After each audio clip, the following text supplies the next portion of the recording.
Oi pessoal, tudo bom? No vídeo de hoje eu quero falar com vocês sobre o princípio da vedação ao retrocesso. A gente vai ver alguns sinônimos, vamos ver uma decisão do informativo 726 do STF, uma abordagem histórica, o conceito, uma abordagem jurídica e vamos finalizar sobre uma possibilidade de excepcionar esse princípio.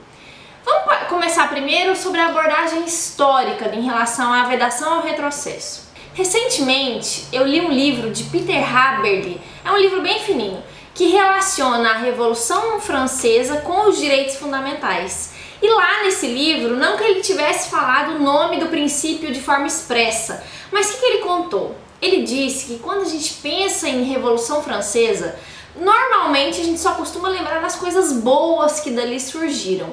A gente pensa em liberdade, em fraternidade, em igualdade, pensa na concretização desses direitos em uma Constituição Federal, só que nós nos esquecemos de todo o sangue que foi derramado para que justamente esses valores fossem implementados. Então, a partir dessa visão trágica da Revolução Francesa, ele diz que nós só poderemos avançar em direitos humanos, nós só poderemos olhar para o futuro da implementação de novos direitos humanos se nós caminharmos juntamente com aquilo que já foi positivado. Em outras palavras, estabelecido um determinado grau de aplicação dos direitos fundamentais, nós não podemos retroceder mais.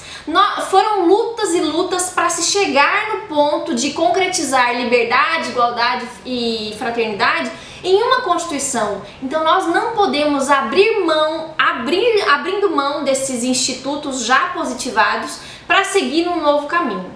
Isso seria a visão de Haberli, uma visão histórica. Agora, falando sobre uma perspectiva jurídica do princípio da vedação ao retrocesso, eu queria falar com vocês sobre a visão de Canutilho.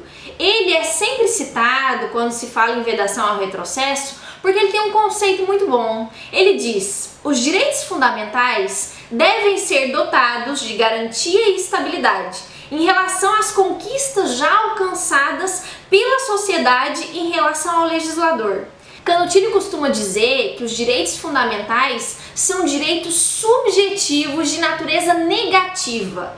O Estado não pode suprimi-los, e quando ele coloca a vedação ao retrocesso, ele costuma utilizar a vedação ao retrocesso de uma forma estrita, não para todos os direitos fundamentais, mas principalmente para os direitos sociais, saúde, educação. Ligados também, esses direitos fundamentais estão aos princípios da confiança legítima e da segurança jurídica quando falamos em vedação ao retrocesso. Se eles já estão positivados, se esses direitos já estão estáveis no nosso ordenamento jurídico, o legislador infraconstitucional não pode vir e reduzir, reprimir, retroceder em relação a esses direitos. Isso seria a concepção de Canutilho. Agora eu te pergunto, existiria algum tipo de exceção à vedação ao retrocesso?